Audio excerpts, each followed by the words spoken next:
Our next reader is Charles Stein, the author of more than 30 books of poetry, including the new verse translation of the Odyssey. Please welcome him.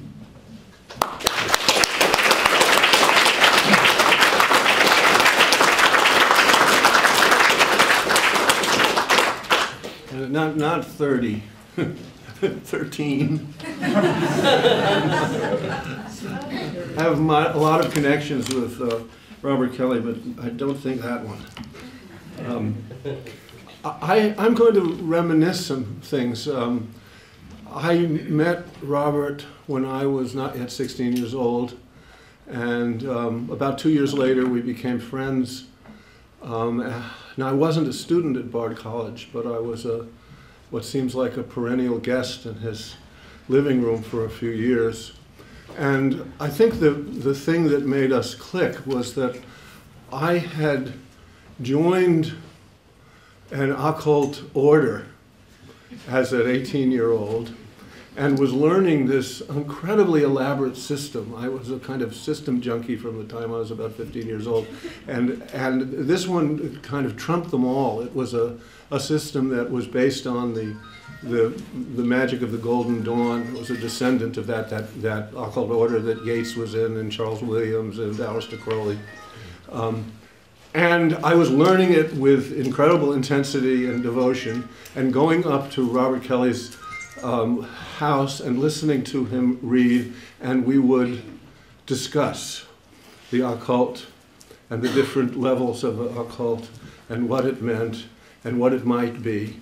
And my first inkling in relationship to this actually came from an advertisement in comic books. When I was about 13 years old, the comics books would often have an advertisement that said, "What power above all did this man possess?" And there'd be a picture of Benjamin Franklin, and it was an advertisement for joining AMORC, the American Order of the Rosy Cross.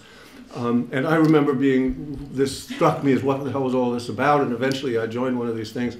But when I met Robert, the question of what this was what all this stuff was supposed to be an initiation into, what actually could it be about, was constantly challenging. He was constantly challenging me about this. And meanwhile, I was listening to him read the poem that he was working on at that time, which was a long poem, and I think the first real extended piece, called Weeks.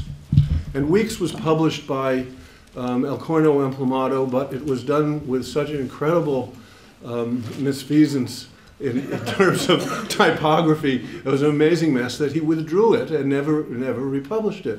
But my experience of it was the kind of a continuous initiation into my own mind as I'm listening to it.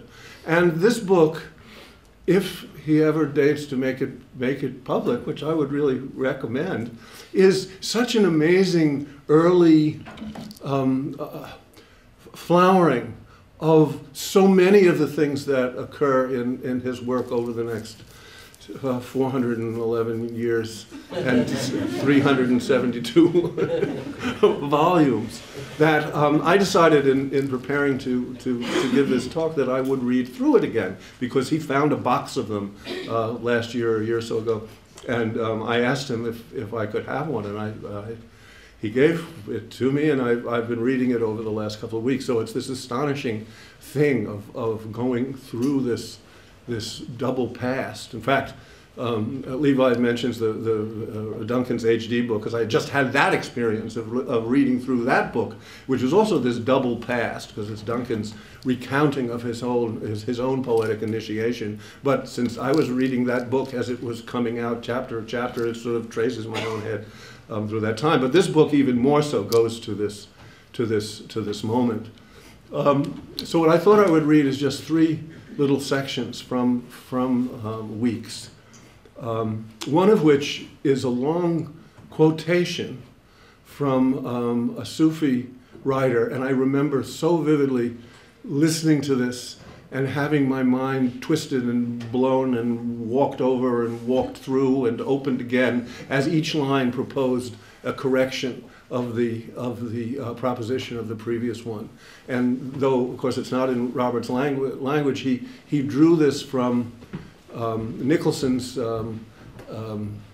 Mystics of Islam, which I just found yesterday where this thing was, and eliminates these kind of sententious commentaries that Nicholson puts in between the lines and makes it into a text that is put into this poem. And it's in that way that when poets who have a powerful field take a huge amount of text, nonetheless it becomes Robert's language, even though it's the language of this. Basically, nobody knows anything about him, as he says in this poem, but Nicholson didn't know anything about him, an Egyptian Sufi from the 10th century, I think. Excuse me.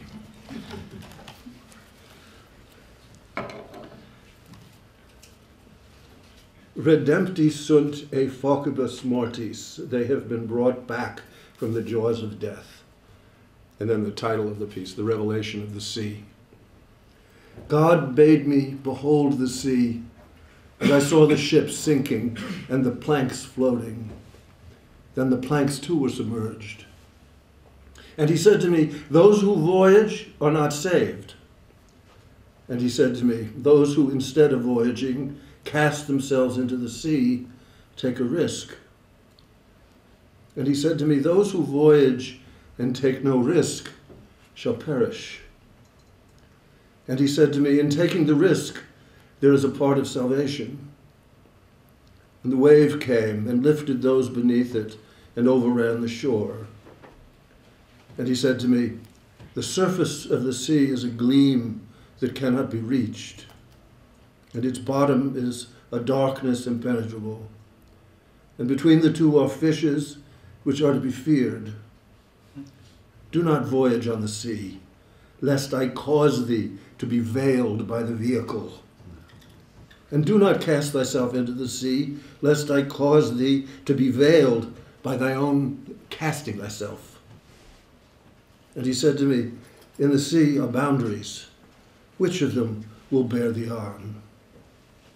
And he said to me, if thou givest thyself to the sea and sinkest beneath therein, thou wilt fall a prey to one of the beasts. And he said to me, I deceive thee if I direct thee to aught save myself. And he said to me, if thou perishest for the sake of other than me, thou wilt belong to that for which thou hast perished.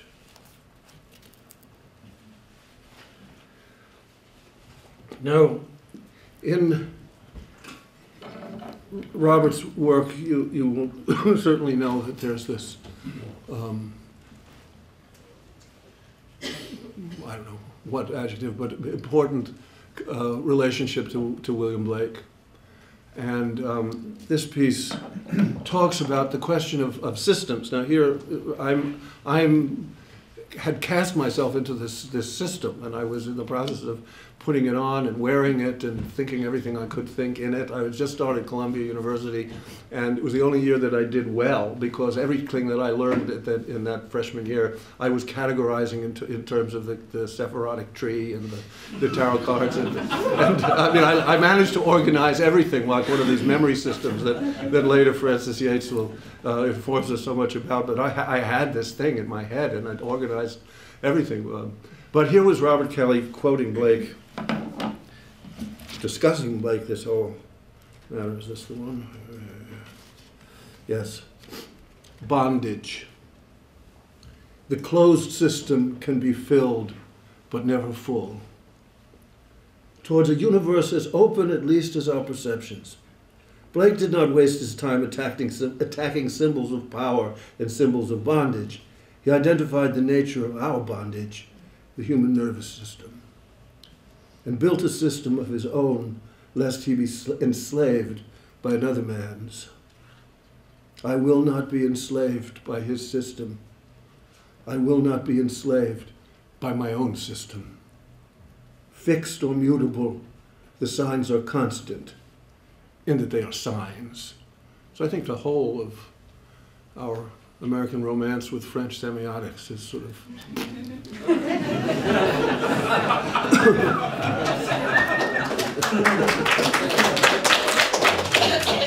Oh, blessed Nachiquitas. which is a figure from the Upanishads, this young fellow who was trying to find everything out. I felt like me. O blessed Nachiketas, who perceive the things I say are things for you to hear, take into your own forest and make sense of, turning them inside out or cherishing them or floating them out the healing river of your nervous system, and so conquer death or dictum. Dialectic, you call it, but that is closed system. That is the bequest of all those holy men saved at last by his own system. This is a chapter of bondage and gratitudes. I wonder if the dotted line is more bondage than the full. I wonder if the similar is not more bondage than the exact. I came to the city to hear Paul Blackburn say, Christmas 1964, the things we learn from them are things they themselves did not know.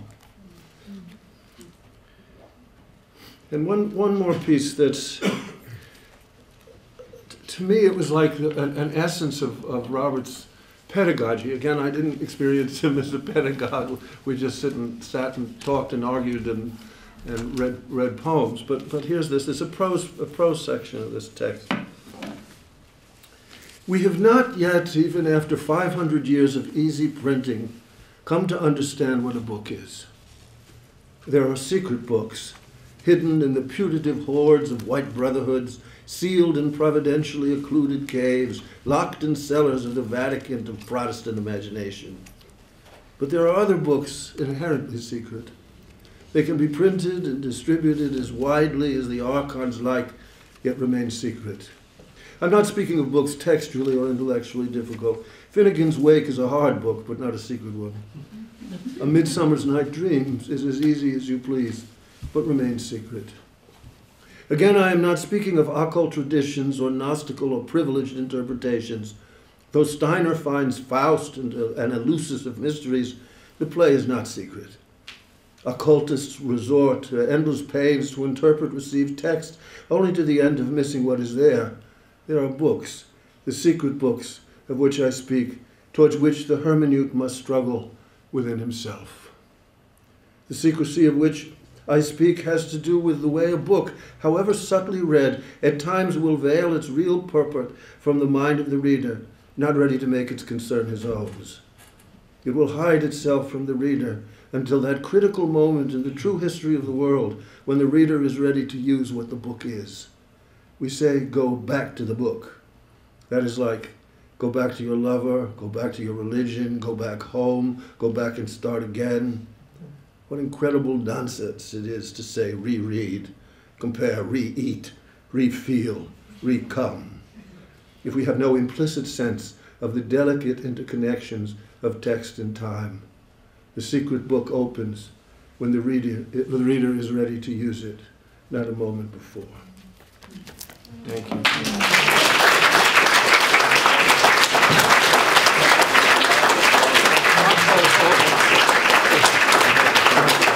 Right, thank you. Thanks. Huh? Do you have it? No, it's out there. But I wanted to. Here's one. Okay, here's one. Harvey Bialy, who was a student of Robert's, basically at the same time that I was visiting him in the early 1960s, was unable to be here. He's ill in Denver, Colorado, but he wanted very much to be somehow present. So George Quasha and Susan Quasha and I put together a sheet which is like a broadside that you can have there, copies of outside. He's been involved in making electronic imagery of great beauty over the last 6 or 7 years, and I've written many texts that go with his images, and Robert has written a number of them too. So we took one of his images and the poem of Robert's that goes with it, and it has website addresses that if you get interested and want to see more of them, you're invited to do. So, thank you.